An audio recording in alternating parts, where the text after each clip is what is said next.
बार बार नहीं मिलती, लेकिन जिंदगी में मौके बहुत मिलते हैं और सुसाइड कोई आखिरी ऑप्शन नहीं होता है। ये मैं अपने मन गाइस, जिंदगी बार बार नहीं मिलती, लेकिन जिंदगी में मौके बहुत मिलते हैं और सुसाइड कोई आखिरी ऑप्शन नहीं होता है। ये मैं अपने मन से नहीं कह रहा हूँ, ये कहीं पर आपको लिखा हुआ मिलेगा। ये आपको लिखा हुआ मिलेगा ओकीगारा फॉरेस्ट के नोटिस बोर्ड पर, जिसका दूसरा नाम है द सुसाइड फॉरेस्ट। ये कहानी एक रियल स्टोरी है और काफी ज्यादा डेंजरस है, इसलिए अगर आप सच में हॉरर स्टोरी फैन हो तो आपको बहुत ज्यादा मजा आने वाला है। तो इस वीडियो को स्टार्ट करते हैं, लेकिन उससे पहले हेलो गाइस, मेरा नाम है अविनाश कुमार और आप देख रहे हो सीखो ऑफिशियल शो हॉरर स्टोरीज।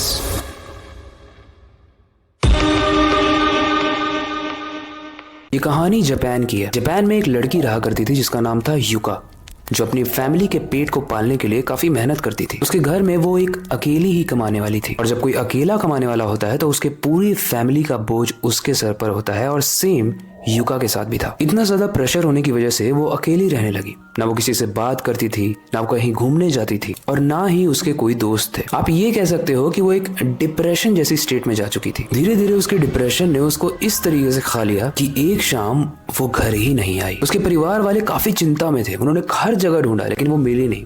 उसको काफी कॉल्स भी किए पर उसने कोई जवाब नहीं दिया। अगले दिन मजबूरी में जाकर उसके परिवार वालों ने पुलिस कंप्लेन की। अब सोचो क्या हुआ होगा। अब गाइस, मैं आपको बता दूं कि कहानी में बहुत ट्विस्ट आने वाला है, लेकिन उससे पहले आप जो सोच रहे हो वही हुआ है। कुछ दिन बाद पुलिस को ओकीगारा फॉरेस्ट से युका की लाश मिलती है। गाइस, उसने सुसाइड कर लिया था, लेकिन उसकी लाश के नीचे उन्हें एक लेटर भी मिलता है। उस लेटर में लिखा था, मुझे माफ कर दो, मैं ये नहीं करना चाहती थी पर मेरे पास कोई ऑप्शन भी नहीं था। अब वो डिप्रेस्ड थी इसलिए उसने सुसाइड किया, ये जस्टिफाइड है।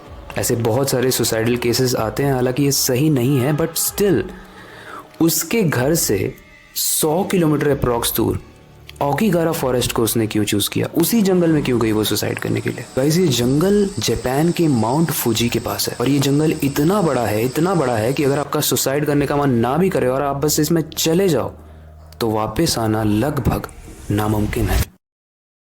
ये ऐसी जगह है जहां पर सूरज की रोशनी भी ना के बराबर आती है। इसका मतलब है इस जंगल में जाने के बाद चाहे दिन हो चाहे रात, हर वक्त सिर्फ घोर अंधेरा रहता है। और ये तो बस एक छोटी सी बात है।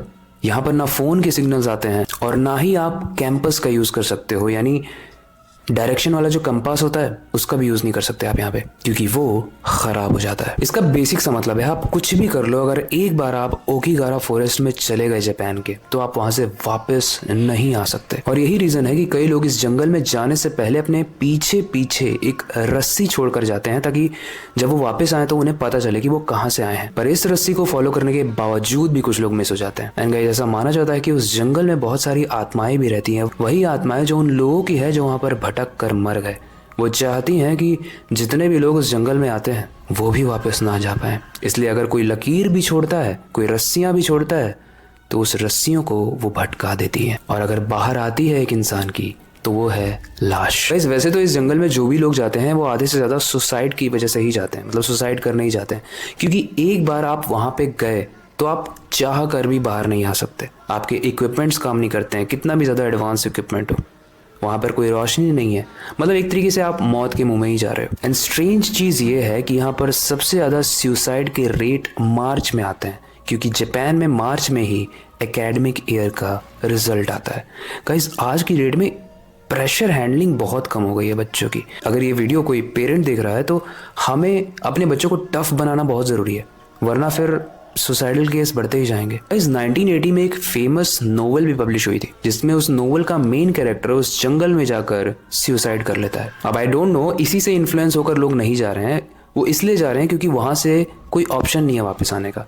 और जब कोई सुसाइडल थॉट में होता है तो वो फिर इफ एंड बट नहीं सोचता है, वो बस सोचता है कि बस लाइफ को एंड करना है। थोड़ी अजीब चीज ये भी है कि इस जंगल में जो अंदर नहीं जा रहा है वो अगर साइड से भी गुजरता है तो उसको किसी के रोने की, किसी के हंसने की, जंगल के बहुत बीच से किसी के चिल्लाने की आवाज आती है। लेकिन आई एम श्योर कि अगर आप भी उसके पास से गुजरोगे तो आपके पास इतनी हिम्मत तो नहीं होगी कि अगर कोई हेल्प मांग भी रहा है तो आप अंदर जाओ, बिकॉज अंदर एकदम अंधेरा है। इट्स लाइक कि आप यहाँ उजाले में हो और जहाँ से जंगल स्टार्ट हो रहा है आप जैसे ही देख रहे हो आपको सिर्फ अंधेरा दिख रहा है। इतना ज़्यादा खतरनाक जंगल है तो कोई किसी की हेल्प भी नहीं कर सकता है। और ये इट्सेल्फ में इस स्टोरी को, इस जगह को बहुत डरावना बनाता है। वेल, आप बताओ कि आप एक्सप्लोर करने के लिए ओकीगारा फॉरेस्ट जाओगे जापान के? वेल जाओ ना जाओ, एक चीज़ ज़रूर है इस कहानी से जो हम सीख सकते हैं कि पेपर में अगर ख़राब मार्क्स आए, लाइफ में अगर कोई प्रॉब्लम चल रही है, तो उसका सोल्यूशन सुसाइड नहीं होता है, क्योंकि हमारे पीछे हमारे फैमिली मेम्बर्स भी होते हैं जो हमारा वेट कर रहे होते हैं घर आने का। तो इसलिए इस चीज़ को मैं क्या कोई भी सपोर्ट नहीं करेगा। हर वक्त एक ऑप्शन होता है हमारे पास, बस हमें ढूंढने की देरी है। वेल आपको ये कहानी कैसी लगी, इससे रिलेटेड कोई भी फीडबैक हो आप कमेंट सेक्शन में बता सकते हो। ये एक रियल स्टोरी है, तो ओकीगारा फॉरेस्ट के बारे में जाकर आप इंटरनेट पे और ज़्यादा रिसर्च कर सकते हो। और अगर आपको रियल स्टोरीज जैसी ये स्टोरी मैंने बताई, ऐसी स्टोरी में इंटरेस्ट है, तो आप कमेंट जाकर ज़रूर करना रियल स्टोरीज।